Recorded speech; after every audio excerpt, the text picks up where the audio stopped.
Jokes சிரிக்கலாம் வாங்க. உடம்பு முடியலன்னு முதல்ல மெடிக்கல் ஷாப் தான் போனேன் டாக்டர். அவங்க ஏதாவது லூசுத்தனம் ஐடியா கொடுத்துப்பாங்களே. அவங்க உங்களை தான் போய் பார்க்க சொன்னாங்க டாக்டர்.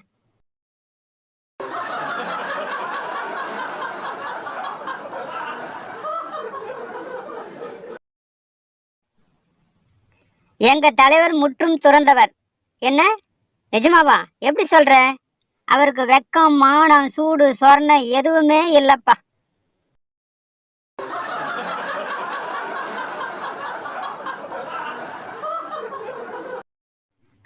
மேடையில மைக் டெஸ்ட் பண்ணது தப்பா போச்சுப்பா.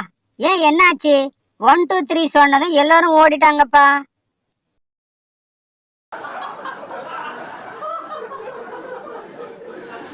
இது போல மேலும் பார்க்க சிரிக்க like, subscribe and follow all G easy G. Bye.